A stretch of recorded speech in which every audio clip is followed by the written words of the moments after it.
Hello students, welcome to online class. BA second year हमने सामाजिक अनुसंधान पद्धतियों का एक बहुत ही महत्वपूर्ण टॉपिक स्टार्ट किया था, प्रश्नावली, जिसके अंतर्गत हमने प्रश्नावली का अर्थ, विशेषताएं और प्रकारों का अध्ययन किया। मैंने आपको पहले भी बताया कि ये टॉपिक एग्ज़ाम के हिसाब से बहुत ही महत्वपूर्ण है और साथ ही साथ इस टॉपिक का अध्ययन बहुत ही अच्छी तरीके से कीजिए, क्योंकि अगला जो अपना टॉपिक आएगा शेड्यूल या अनुसूची, वो इससे बिल्कुल जुड़ा हुआ है, यानी लगभग इसके ही समान है। इसलिए आप यदि इस टॉपिक का अध्ययन अच्छी तरीके से करते हैं तो आपको अगला टॉपिक बहुत ही आसानी से समझ में आ जाएगा। तो स्टूडेंट्स स्टार्ट करते हैं टॉपिक प्रश्नावली। आज हम प्रश्नावली के अंतर्गत जिनका अध्ययन करेंगे वो है प्रश्नावली की रचना या निर्माण। पिछले वीडियो में हमने अध्ययन किया था कि प्रश्नावली जो है, पीवी यंग ने बताया था कि प्रश्नावली जो है सामाजिक अनुसंधान का अप्रत्यक्ष स्रोत है, यानी तथ्य संकलन के लिए जिन दो स्रोतों का उपयोग किया जाता है, प्रत्यक्ष और अप्रत्यक्ष, उसके अंतर्गत प्रश्नावली जो है तथ्य संकलन के अप्रत्यक्ष स्रोत के अंतर्गत आती है। मैंने आपको ये भी बताया प्रश्नावली क्या होती है। प्रश्नावली प्रश्नों की एक सूची होती है जिसको अनुसंधानकर्ता डाक के द्वारा सूचनादाता के पास भेजता है और सूचनादाता उसे भरकर वापस अनुसंधानकर्ता के पास लौटाता है और फिर विभिन्न प्रश्नावलियों के द्वारा निष्कर्ष निकालकर सामाजिक अनुसंधान से संबंधित तथ्यों का संकलन किया जाता है। तो आज हम पढ़ने जा रहे हैं प्रश्नावली की रचना या निर्माण, कि यदि हमें सामाजिक अनुसंधान के लिए या रिसर्च के लिए यदि प्रश्नावली का निर्माण करना है तो उसके निर्माण के लिए हमें कौन कौन सी ऐसी बातें ध्यान में रखनी चाहिए जिससे कि हमारा जो अनुसंधान है वो पूर्णतया सफल हो। सबसे पहले प्रश्नावली की रचना या निर्माण करने के लिए जिस चीज को ध्यान में रखा जाता है उस हेतु सबसे पहला जो है वो है अध्ययन की समस्या, यानी हमारा विषय जो है, हमारा अध्ययन करने का जो टॉपिक है, हमारा सामाजिक अनुसंधान का अध्ययन करने का जो टॉपिक है, उससे संबंधित जो भी समस्या है उसकी जानकारी हमें पहले ही प्राप्त कर लेनी चाहिए, ताकि हम जो प्रश्नावली बनाने जा रहे हैं वो प्रश्नावली बहुत ही अच्छे तरीके से स्पष्ट बने, ताकि उत्तरदाता उन्हें भरकर अति शीघ्र और आसानी से वापस लौटा दें। तो सबसे पहले प्रश्नावली की रचना करते समय हमें जिस चीज का ध्यान रखना होता है वो है अध्ययन की समस्या, यानी अध्ययन की समस्या के अंतर्गत जो हमारा अध्ययन है या जो विषय है उसके अंतर्गत सर्वप्रथम हमें सभी पक्षों का विश्लेषण कर लेना चाहिए, यानी उससे संबंधित जो टॉपिक है या विषय है उससे संबंधित सभी पक्षों का अध्ययन करके ये निश्चित कर लेना चाहिए कि हमें किस प्रकार के और कौन से प्रश्नों का निर्माण करना है। साथ ही साथ हमें अपने जो पूर्व अनुभव है उन पूर्व अनुभवों का प्रयोग भी अध्ययन की समस्या के अंतर्गत करना चाहिए। तीसरा जो महत्वपूर्ण बिंदु आता है वो आता है उपलब्ध साहित्य का अध्ययन। हमने अनुसंधान के जो चरण पढ़े थे, सामाजिक अनुसंधान की जो चरण या प्रक्रिया पढ़ी थी, उसके अंतर्गत भी मैंने आपको बताया था कि जब भी अनुसंधानकर्ता कोई अध्ययन करने के लिए जाता है तो उसके विषय से संबंधित जो भी बुक्स उपलब्ध हैं, जो भी अध्ययन किए जा चुके हैं, उन सभी का अध्ययन करना आवश्यक होता है। वो अध्ययन बुक्स या उससे संबंधित विषय से जो भी अध्ययन किए गए हैं, वो सभी जो है उपलब्ध साहित्य के अंतर्गत आते हैं। तो एक अनुसंधानकर्ता को प्रश्नावली निर्माण के समय उन सभी उपलब्ध साहित्यों का भी अध्ययन कर लेना चाहिए। साथ ही साथ वो समस्या या वो विषय जिसका हमें अध्ययन क्षेत्र में जाकर करना है, तो उस क्षेत्र की सभी परिस्थितियों का ज्ञान भी एक अनुसंधानकर्ता को होना चाहिए कि वहाँ किस प्रकार की और कैसी परिस्थितियाँ उत्पन्न होती हैं, कैसी परिस्थितियाँ हैं, उसके अनुसार ही हमें प्रश्नावली का निर्माण करना चाहिए। साथ ही साथ क्षेत्र व सूचनादाता की भी पूर्णतया जानकारी होना आवश्यक है कि जिस क्षेत्र में और जिन सूचनादाताओं का हम अध्ययन करने के लिए जा रहे हैं, उन सूचनादाता के बारे में पूर्णतया जानकारी कि वो कहाँ रहते हैं, किस जगह रहते हैं, किस समय फ्री रहते हैं, ताकि वो आसानी से प्रश्नावली को भर सके। ये सारी जानकारी जो है, उनके फ़ोन नंबर, मोबाइल नंबर, ये सारी चीज़ें जो है, ये सारी जानकारी जो है एक अनुसंधानकर्ता के लिए आवश्यक होती है। अंतिम जो अध्ययन की समस्या से संबंधित बिंदु आता है, वो आता है इकाई निश्चित व परिभाषित होनी चाहिए। अध्ययन की समस्या के अंतर्गत हम जिन भी इकाइयों का प्रयोग कर रहे हैं, उन इकाइयों में निश्चितता होना जरूरी है कि हमें कितनी इकाइयों को अध्ययन के लिए लेना है। साथ ही साथ विभिन्न इकाइयाँ, जैसे कुछ विषय होते हैं बेकारी, अर्ध बेकारी, अपराध, बाल अपराधी, इन सब का या इन सभी की परिभाषा जो है वो देना आवश्यक है, ताकि प्रश्नावली भरने वाला जो उत्तरदाता है उस प्रश्नावली को या उसमें दिए गए मुख्य बिंदुओं को आसानी से समझ सके। प्रश्नावली की रचना या निर्माण में दूसरा जो पॉइंट आता है, वो आता है प्रश्नों की उपयुक्तता, प्रकृति एवं शब्दावली। अब हमें क्या करना है, दूसरे स्टेज पर, दूसरे स्तर पर हमें करना है, प्रश्नों का निर्माण करना है। तो वो प्रश्न जो है कैसे होने चाहिए, किस प्रकार के होने चाहिए, ताकि सूचनादाता उन्हें जल्दी से देखकर आसानी से भर सके। विभिन्न प्रश्नावली के प्रकारों के अंतर्गत मैंने आपको बताया था कि प्रश्न किस प्रकार के होने चाहिए, लेकिन फिर भी एक बार इसकी रचना या निर्माण करते समय हम उनका अध्ययन करेंगे। सबसे पहला तो ये कि प्रश्न हमेशा स्पष्ट एवं विशिष्ट होने चाहिए। हमारा जो विषय है, अनुसंधान का जो विषय है, उससे संबंधित प्रश्न जो है स्पष्ट होने चाहिए, विशिष्ट होने चाहिए। विशिष्टता के साथ साथ उनमें सरलता का होना भी आवश्यक है। ऊपर मैंने बताया आपको इकाई की परिभाषा देना आवश्यक होता है।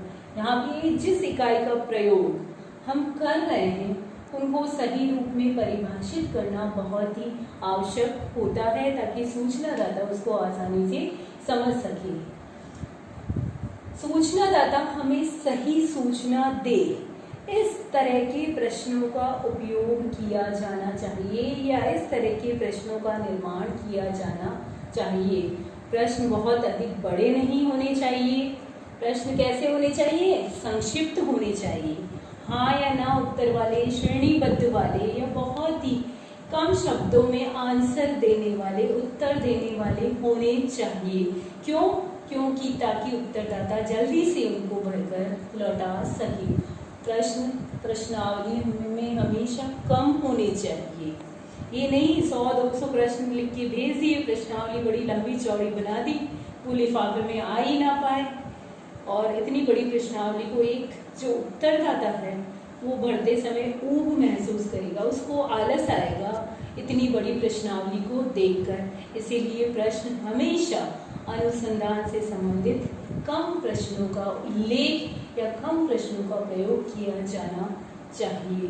प्रश्न ऐसे हो कभी कभी कि जब उनकी गणना की जा सके, तो वो ज़्यादा अच्छे साबित हो सकते हैं। साथ ही साथ गुप्त एवं गहन सूचना योग्य प्रश्नों का उपयोग भी नहीं किया जाना चाहिए। यदि आप किसी सूचनादाता से गुप्त सूचनाएं या गहन सूचनाएं, जैसे पति या पत्नी के संबंधों के बीच की जो सूचना प्राप्त करना चाहेंगे, तो ऐसी सूचनादाता देना पसंद नहीं करता है, वो गुस्सा हो जाता है, वो धैर्य खो देता है इस समय। तो इस प्रकार के प्रश्नों का प्रयोग यानी गुप्त एवं गहन सूचनाएं प्राप्त करने योग्य प्रश्नों का प्रयोग नहीं किया जाना चाहिए। साथ ही साथ ऐसे प्रश्नों का उपयोग भी नहीं किया जाना चाहिए जो आंसर की ओर यानी उत्तर की ओर डायरेक्ट प्रदर्शन करते हैं कि उसका जो प्रश्न के अंदर ही उत्तर पता लग जाए उनको। जैसे क्या आप शिक्षित हैं, तो शिक्षित है इसमें पद प्रदर्शक हो रहा है उनका, उस प्रश्न में उनको आंसर अपने आप ही पता चल रहा है। तो इस प्रकार के पद प्रदर्शक प्रश्नों से हमेशा बचाव किया जाना चाहिए। यदि किसी प्रकार के तकनीकी शब्दों का प्रयोग किया गया है जिनकी जानकारी प्रत्येक उत्तरदाता को नहीं होती है, तो उन तकनीकी शब्दों की व्याख्या की जानी चाहिए।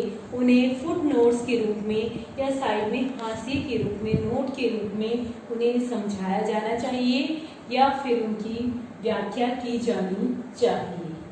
कल्पनात्मक प्रश्न, कभी भी कल्पनाओं के आधार पर प्रश्नों का निर्माण नहीं किया जाना चाहिए। ये ऐसे प्रश्न होंगे जिनका उत्तर या तो उत्तरदाता देगा ही नहीं या फिर कुछ गलत देगा। तो इस प्रकार के कल्पनात्मक प्रश्नों का उपयोग भी नहीं किया जाना चाहिए। जैसे क्या आप अमीर व्यक्ति बनना चाहते हो, तो अमीर कौन नहीं बनना चाहता, ये कल्पनात्मक प्रश्न है। तो इसका उत्तरदाता क्या आंसर देगा, उसको खुद को नहीं समझ में आएगा। तो इस प्रकार की प्रश्नावली के निर्माण के अंतर्गत हमें जो उत्तर प्राप्त करने चाहिए उस प्रकार के उत्तर की प्राप्ति नहीं होगी। साथ ही साथ किसी उत्तरदाता पर व्यंग्य करने वाले प्रश्नों से बचाव होना चाहिए कि हम जिस प्रश्न को पूछ रहे हैं वो उस पर कटाक्ष कर रहे हैं, व्यंग्य कर रहे हैं, किस पर, उत्तरदाता पर। तो इस प्रकार के व्यंग्यात्मक प्रश्नों के निर्माण से भी अनुसंधानकर्ता को बचना चाहिए। प्रश्नावली के निर्माण में तीसरा बिंदु जो आता है, बहुत ही महत्वपूर्ण बिंदु आता है, वो है प्रश्नावली का बाह्य पक्ष एवं भौतिक पक्ष।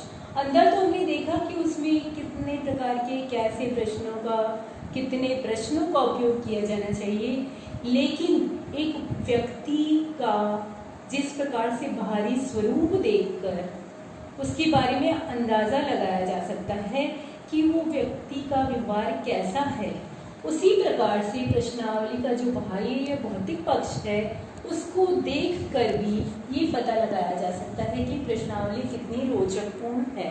तो उसके लिए सबसे पहले उसका आकार निश्चित होना चाहिए। आकार जो निश्चित होता है यानी आकार में 8 × 12 या 9 × 11 इंच का आकार होना चाहिए। यानी चौड़ाई कितनी होनी चाहिए, 8 इंच, और लंबाई 12 इंच, या फिर 9 × 11 इंच का आकार होना चाहिए। कागज मोटा होना चाहिए, रंगीन होना चाहिए, ताकि उत्तरदाता देखकर फटाफट से उसको भरने की इच्छा हो। छपाई बहुत ही अच्छी और रंगीन शब्दों में होनी चाहिए। टाइप किया हुआ भी हो सकती है प्रश्नावली। लंबाई भी सही तरीके से प्रयोग की जानी चाहिए। साथ ही साथ उसके अंदर जो प्रश्न हैं वो बहुत ज़्यादा नहीं होने चाहिए। एक निश्चित क्रम में ही प्रश्नों का प्रयोग किया जाना चाहिए। एक महत्वपूर्ण बात जो आती है बाहरी पक्ष के बारे में, वो ये आती है हाशिया।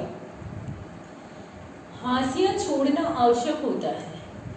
बाईं ओर कितना हाशिया, 3/8 इंच, और दाईं ओर 1/5 या 1/6 इंच हाशिया छोड़ा जाना चाहिए। क्यों छोड़ा जाना चाहिए, मैंने आपको बताया, ऊपर कोई व्याख्यात्मक टिप्पणी करनी है किसी का तकनीकी शब्दों की परिभाषा देनी है, तो इन सभी शब्दों की परिभाषा देने के लिए हाशिया जो है वो छोड़ा जाना चाहिए। प्रसंग एवं मत, एक ही प्रकार के प्रश्न यानी एक ही शीर्षक से संबंधित जो प्रश्न है वो एक ही साथ लिखे होने चाहिए। ये नहीं है व्यक्ति से संबंधित, उसके व्यक्तिगत जीवन से संबंधित प्रश्न जो है एक ऊपर लिखा गया है, दूसरा जो है सबसे नीचे आ गया है, ऐसा नहीं होना चाहिए। एक ही प्रसंग या मद या फिर शीर्षक और उपशीर्षक से संबंधित जो प्रश्न है वो एक ही साथ लिखे होने चाहिए। पूर्व जांच एवं परीक्षण, प्रश्नावली को पूरे क्षेत्र में लागू करने से पहले, भेजने से पहले उसकी पूर्व जांच एवं परीक्षण आवश्यक होता है। वो किस रूप में करेंगे कि बड़े क्षेत्र में या बहुत सारे उत्तरदाता को नहीं भेजकर निदर्शन के रूप में कुछ उत्तरदाता को निकालेंगे और उनको प्रश्नावली भेजेंगे। जब प्रश्नावली उन निदर्शन वाले व्यक्तियों या उत्तरदाताओं से लौट कर आती है तो प्रश्नों की जांच की जाती है, प्रश्नावली की जांच की जाती है और उनके आधार पर ये निष्कर्ष निकाला जाता है कि हमने जिस प्रश्नावली का निर्माण किया है क्या वो प्रश्नावली सही है या नहीं। अब प्रश्नावली के निर्माण के बाद या पूर्व परीक्षण के बाद हमें जिस चीज का ध्यान रखना होता है वो आता है सहगामी पत्र। प्रश्नावली का पूर्व परीक्षण हो गया है, जांच हो गई है, अब हमें क्या करना है, उसको विस्तृत क्षेत्र में भेजना है, यानी जिन सभी उत्तरदाताओं का चयन किया गया है उन सभी के पास भेजना है। तो प्रश्नावली के साथ हमें एक सहगामी पत्र भेजना होता है। सह का मतलब साथ जाने वाला, यानी प्रश्नावली के साथ जाने वाला पत्र भेजना होता है। उस पत्र में अनुसंधानकर्ता स्वयं के बारे में जानकारी देता है, अध्ययन के उद्देश्य को बताता है, साथ ही साथ उत्तरदाता को उसके अध्ययन में सहयोग करने की अपील करता है, उससे रिक्वेस्ट करता है कि मेरी प्रश्नावली जो आपको भेजी जा रही है उसको आप अति शीघ्र भरकर भेजें। मैं इस प्रश्नावली का या आपकी जो पर्सनल जानकारी है उसका गलत उपयोग नहीं करूँगा। इस तरह की रिक्वेस्ट किससे की जाती है, उत्तरदाता से की जाती है और वो सब किसमें मेंशन किया जाता है, अनुगामी पत्र के अंतर्गत सहगामी पत्र के अंतर्गत मेंशन किया जाता है और साथ ही साथ उसे उत्तरदाता को प्रश्नावली को अति शीघ्र भरकर भेजने की अपील की जाती है। यदि प्रश्नावली 15 दिन के अंदर लौटकर नहीं आती है तो 15 दिन के बाद एक पत्र और भेजा जाता है, उसे अनुगामी पत्र कहा जाता है। क्या कहा जाता है, अनुगामी पत्र। अनु यानी पीछे, बाद में भेजने वाला। 15 दिन के बाद अनुगामी पत्र भेजकर ये कहा जाता है कि आप प्रश्नावली को अति शीघ्र भरकर भेजें। किंतु यदि ऐसा होता है कि प्रश्नावली लौटकर नहीं आती है तो फिर कुछ दिन पश्चात या एक वीक के बाद, एक सप्ताह के बाद एक पत्र और प्रश्नावली की प्रति दोबारा भेजी जाती है और दोबारा उत्तरदाता को अपील की जाती है कि वो उसे भरकर भेजे। अनुगामी पत्र हेतु प्रोफेसर लिंडसे जो है, प्रोफेसर लिंडसे ने समय का वर्णन किया है। उन्होंने ये बताया है कि अनुगामी पत्र जो है कब कब भेजे जाने चाहिए। पहला अनुगामी पत्र जो उन्होंने बताया है वो बताया है 16 दिन के बाद। 16 दिन के बाद यदि फिर भी प्रश्नावली लौटकर नहीं आती है तो पहले पत्र के एक वीक के बाद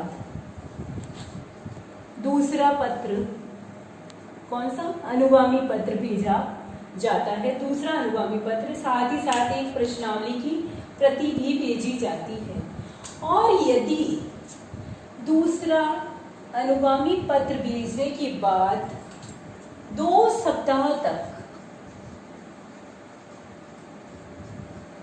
प्रश्नावली लौटकर नहीं आती है तो उस उत्तरदाता का नाम जो है अपनी सूची से हटा दिया जाना चाहिए। तो इस प्रकार प्रश्नावली का निर्माण करके इन दोनों पत्रों का प्रयोग करके उत्तरदाता से विभिन्न सूचनाएं प्राप्त करने का प्रयास किया जाता है।